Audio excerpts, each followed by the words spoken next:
Mortgage repayments skyrocket. Let's have a look. Hello everyone, Florian here and welcome to another episode of HeiseSays. Grab your stein of coffee.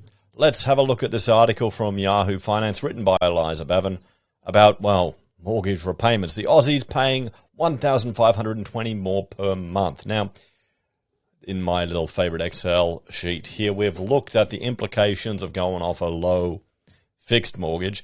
The fixed mortgage cliff, shall we say, and you will see more articles and outlets talking about this, but you're looking at a 30 to 40% increase depending on what variable you end up with at the end of your fixed period. And, you know, if you're looking at a New South Wales mortgage, an Australian average mortgage, or depending on where you are, you're talking $1,000, $1,500, a decent amount of coin for people with that jump. Now, that's for this jump. If you've locked in here, well, I'm hoping the majority of people realize that's artificially low and have prepared for the higher rate. Or they've come off higher rates and locked in on this when they, like me, when they saw it going, shit, yeah, that's really cheap. So let's have a look at this. The Reserve Bank of Australia has hiked interest rates another 25 basis points or 0.25 percentage points to 2.85%. Putting more pressure on Aussies struggling with the rising cost of living. Not only that, but the RBA has made it clear more rate hikes were on the way. There you go. So, is it worth it then, all the interest rate deductions? What about all the people that didn't lock in low and have got really no advantage of any of these interest rate decreases? I guess the advantage was the FOMO pushing up their property prices. If you're a homeowner, that RBA meeting on the first Tuesday of each month has probably become your least favorite day. And it's not surprising. Well, no, you just shouldn't pay attention to it. You shouldn't pay attention to it. You shouldn't let the news is always going to focus on the negative. It's always going to play it up. And, that's why a lot of the content on my channel will have a negative tinge to it, because I'm talking about the news, guys. You just have to prepare. Okay, you've got enough time. You know your situation. You've got to lay it all out there and look at it. Face reality. Realize, well, okay, I may have to cut back on some of those luxuries. I may need to work more. Or I can't afford this house that I bought. I need to make some drastic changes to my life. Well, of course, yeah. That's individual responsibility. That's not an Australian thing anymore, is it? What's happened?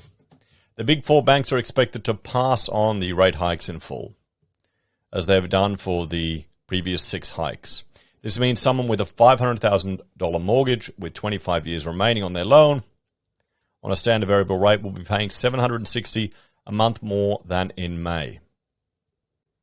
The same borrower, but with $750,000 loan, would be paying $1,140 more per month.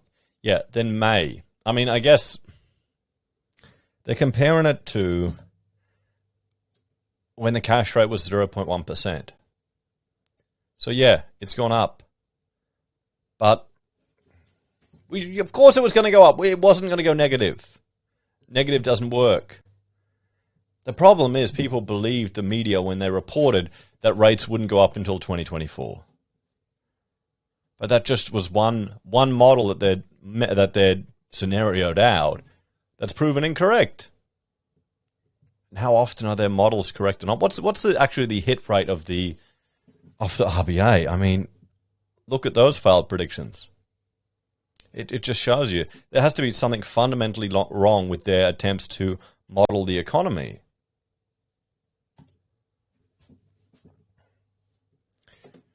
And someone with $1 million remaining on their loan would be forking out an extra $1,500 more per month than they would before the hike started. Yes, but we're coming off such a low cash rate that, okay, the fixed mortgage cliff, that's something real. But comparing it to 0.1% cash rate, we all knew it was insane. What's going to happen is the heat will come out of the property market, and we're starting to see property dip back down. But it's not going to be insane. It's not going to be affordable. to people who were struggling to get into or bitching and moaning in 2019, you're going to still be bitching and moaning about the price of property in 23, 24. So consider refinancing while you still can. I mean, this is, yeah, I mean, the fear is people who borrow too much, their LVRs are too bad, they're not going to be able to get another loan. RateCity.com.au analysis found, if an owner-occupier variable borrower with $500,000 debt at the start of May and 25 years remaining refinanced to a rate of 4.5%, they could save $10,268 in the next 2 years. Someone with $750,000 remaining on the loan could save $15,727, and someone with $1 million could save a whopping $21,000. Rate City Research Director Sally Tyndall said that after this month's rate hike, the most competitive rate was expected to be around 4.5%. Time is money for the average borrower. Every month you wait to refinance a $500,000 loan is costing you around $300 a month. Well, you should get into the habit of, well, having a relationship with your bank and not being afraid to ring up and ask for a deal. But the problem is, it's the people who are probably trapped that aren't going to be able to do this. Many people might even find they won't get access to the biggest discounts as property prices slide. Some borrowers might find they can't refinance at all. Yes. Yeah, well. Stop kicking yourself that you didn't fix when rates were at record lows. Instead, take action now while you still have equity in your loan and claw back some of those savings. Ooh. What do you reckon, guys? What do you think? Let's have a bit of a talk about this one. So, comparing it to before the rate hikes started, what is more interesting is this is showing the reduction in borrowing capacity that many punters are going to have. We're starting to see investors return to the property market and first home buyers start to lose a bit of their steam. The FOMO of getting in is dissipating. The question we have to ask and we have to consider, will there be FOMO or fear of not getting out? Or are people going to regret buying where they did? Are they going to regret stuck in loans? Potentially negative equity. There's another article from the ABC. I think I'll go through it tomorrow, looking at people buying in the outer suburbs of Melbourne and having to spend hours in traffic just to get out of their bloody suburb. Do you think they're going to love living there? I think that'd have more to do with people wanting to get out than interest rates. But we'll have to see, guys.